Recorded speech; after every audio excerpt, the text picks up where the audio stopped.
Baik, eh, kawan-kawan, kali ini kita akan membahas tentang pedoman umum bahasa Indonesia yang berkenaan dengan pemakaian huruf. Bagaimana kita menulis huruf. Ya, dalam PUEB di sana diatur pertama pemakaian huruf dalam bahasa Indonesia. Kita tahu huruf dalam bahasa Indonesia eh, jumlah apa namanya huruf konsonannya itu ada 26. Nah, huruf konsonan berarti B, C, D, F, G, H, J, K, L, M, N, P, Q, R, S, T, V, W, X, Y, Z. Nah itu ya, ada 26. Kemudian 5 huruf itu adalah huruf vokal. A, I, U, E, O. Nah, di samping itu ada 3 diftong, yaitu ai, au, dan oi. Nah, kemudian tadi ada sebenarnya ada tambahan satu ya, ei tadi ya, survei. Kemudian 4 gabungan huruf konsonan. Nah, 4 gabungan huruf konsonan itu huruf-huruf juga sebenarnya. Ya. KH untuk kata nah gitu, khusus. Nah, itu KH. Kalau eng, nah ini khas Indonesia ini. Orang Inggris tidak kenal eng, meskipun tulisan ng ada di bahasa Inggris, tapi verb ing gitu ya, ada juga ing. Tapi kalau bahasa Arab nggak kenal, maka dalam bahasa Arab nggak ada huruf ng.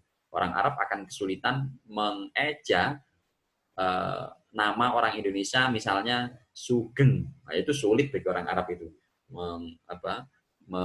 mengucapkan kata Sugeng atau Tangerang. Nah, ini Tangerang, Tangerang. Mungkin mereka akan menulis atau mengejanya dengan Tanjironj, gitu. Tanjironj.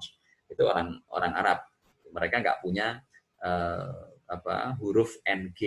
Nah, kita punya huruf ng yang simbolnya, lambangnya adalah punya huruf eng, hurufnya namanya eng, bacanya, simbolnya adalah ng. Kemudian ny-nya ini juga khas Indonesia, di bahasa Arab tidak ada, sehingga kalau ada orang namanya itu nyimas gitu ya, itu mereka akan kesulitan untuk melambangkan itu, bahkan mengucapkannya aja sulit buat orang Arab ini, berat buat mereka, buat orang Indonesia ringan.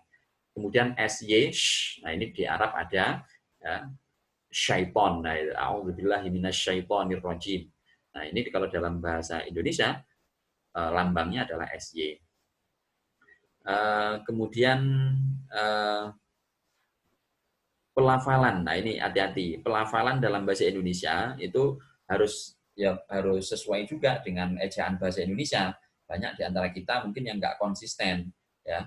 Kita lafalkan A, B, C, bukan C, ya. C, D, E, F, G, H, I, J, K, L, M, N, O, P, Q, R, S, T, U, V, W, X, Y, Z. Nah, jadi kalau ada kata, orang menyebut, wah di rumahmu ada AC-nya nggak? Nah itu sebenarnya salah itu. Itu harusnya ada AC-nya nggak? Cuma ya nggak enak ya, karena nggak biasa. Nah ini antara salah kaprah karena kebiasaan menggunaan dengan pedoman itu seringkali nggak sinkron, sehingga itu yang membuat kita sulit untuk berbahasa Indonesia yang baik dan benar. Makanya nilai bahasa Indonesia kita di nilai nasional tes bahasa Indonesia itu UN atau yang lain itu rendah-rendah ya karena faktor kayak begini. Kebiasaannya ngucapin AC padahal dimintanya pelafalannya harusnya AC. Nah, gitu. Yang benar WC. Cuma kan kita sudah terbiasa ngucapin WC. Nah, WC, C. Entah kenapa nggak diubah aja sekalian yang disesuaikan pedomannya ya. Tapi ya itulah pedoman dibutuhkan. Ya, harusnya kita yang menyesuaikan pedoman. Oke. Kemudian MTQ. Nah itu MTQ. Jangan dibaca MTQ. Nah itu ke Inggris-Inggrisan. Oke ya. Kemudian TV. Nah TV itu juga kalau tulisannya T sama V harusnya bacanya TV. Makanya SCTV, ya. Bukan SCTV, bukan SCTV, bukan begitu, bukan SCTV, tapi SCTV. Itu sudah betul SCTV itu. Apa namanya?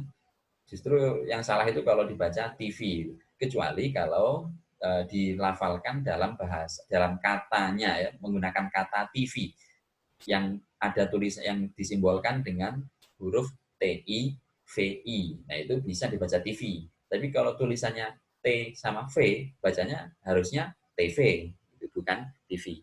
LPG, nah itu juga sering salah itu. Ya, selalu salah bahkan. Saya sendiri kalau beli tabung gas LPG gitu, isi ulang LPG di warung itu ya bilangnya LPG. Kalau saya bilang LPG pasti nggak dilayani, nggak tahu apa LPG gitu.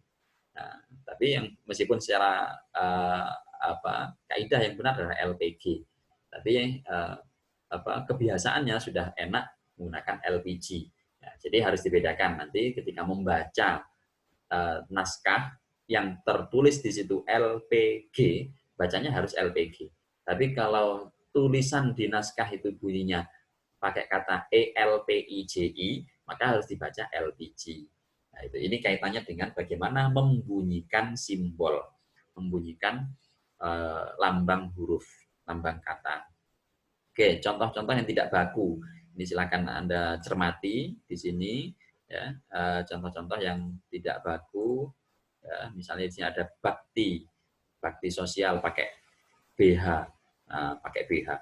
Bakti pakai BHAKTI gitu ya. Bacanya yang benar itu tulisannya bakti. Budi, yang benar budi. Dharma, yang benar itu dharma. Wudhu, yang benar wudhu saja.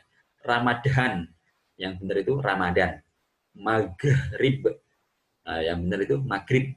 Batin, yang benar batin. Sahalat atau seholat, biasa kita nulis begitu ya. Padahal yang benar salat. Ini sudah menjadi bahasa Indonesia. Ashar menjadi asar. Sehubuh menjadi subuh. Ustades menjadi ustaz. Nah, ini yang benar ustaz. Ustades itu malah salah itu. Ustadzah, ustadzah menjadi ustazah. Ingat ini ejaan. Ya, bahwa meskipun ditulis gini kan sudah biasa dan sudah nyaman, udah enak, kadang PW. Ya, ini masalah ejaan. Jadi kalau kita baku tidak menggunakan ini. Kalau tidak baku ya ini. Kalau untuk nulis sembarangan gitu, bukan nulis formal, nggak nulis buku, sekedar oret-oretan ya silakan saja nulis caranya kayak apapun. Hadites menjadi hadis, adzan menjadi azan, duha menjadi duha. Al-Quran, nah ini yang sempat ada dulu nggak ada aturannya menulis Al-Quran itu boleh Q-nya besar gitu, al kecil terus strip Quran atau Al-Quran atau Al-Quran atau langsung A-nya gede, L kecil, Q kecil, Al-Quran. Nah, itu dulu nggak ada. Tapi sekarang saya ingat saya ada aturan bakunya yaitu Al-Quran langsung A-nya besar gitu, L kecil, Q kecil. Dan tidak pakai apostrof, langsung Al-Quran. Pemakaian huruf kapital yang kayak gitu nggak usah di demo ya, nggak usah digugat misalnya, oh ini udah menyesatkan nih bahasa Indonesia. Tidak, itu emang pedoman bahasa Indonesia. Jadi nggak bakal berpengaruh pada akidah Anda ketika menulis Al-Quran. Kok ditulis Al-Quran nanti mirip koran, nggak usah kayak gitu, nggak usah menggugat-gugat kayak gitu. Nah itu kaitannya dengan lidahnya orang Indonesia. Nah, orang banyak sekali orang luar negeri sana ya, misalnya di Afrika itu orang nulis Muhammad itu nggak bisa pakai Muhammad, itu nggak bisa, malah hanya itu jadi X itu, Maxemet atau apa itu, gimana bacanya itu. Ada yang nulisnya Muhammad gitu, ini nggak usah diprotes. Jadi jangan sampai kita terlalu terlalu kepedean merasa kita sudah pakar akidah, sehingga ketika ada istilah-istilah kayak gitu ditulis yang agak asing buat kita lalu kita bilang itu sesat. Itu saya menyampaikan begini karena beberapa kali ada orang yang ketika merasa aneh dengan ejaan-ejaan itu ya nyeletuknya seperti itu. Orang-orang sepuh ini kadang ya, orang-orang sepuh yang agak fanatik gitu, itu biasanya cenderung seperti itu, protes gitu. Jadi dikasih yang benar. Oke. Selanjutnya itu penulisan huruf ya. Nah, itu tulisan gelar, dikasih titik ya. Setiap huruf ini kan perwakilan dari satu kata, sehingga satu huruf satu titik. S A G. Nah, S A G. Nah, ini misalnya sarjana ekonomi, S titik E titik, gitu ya. Nah, sarjana pendidikan, S titik PD. PD itu singkatan dari pendidikan, maka titiknya adalah setelah PD. Nah, kenapa? Karena PD itu singkatan dari pendidikan. S langsung titik.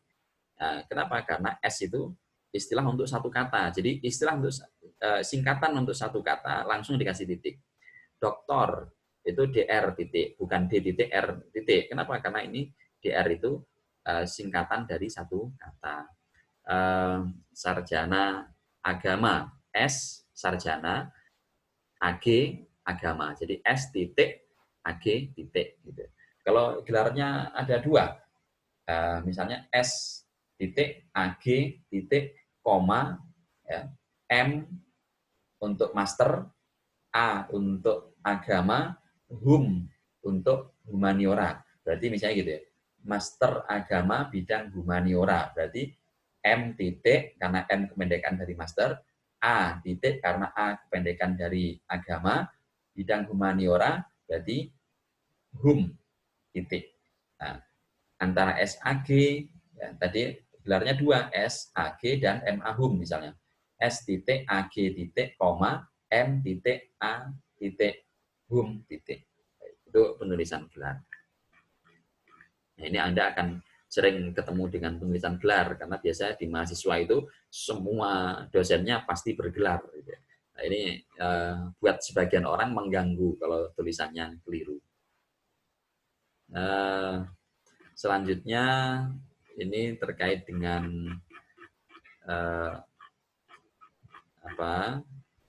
nama geografi tadi sudah, tadi penulisan huruf ya. Nah, sekarang penulisan kata. Nah, saya kira di penulisan kata nanti kita akan gunakan video terpisah saja biar lebih enak. Oke, sampai ketemu lagi di video selanjutnya terkait dengan penulisan kata.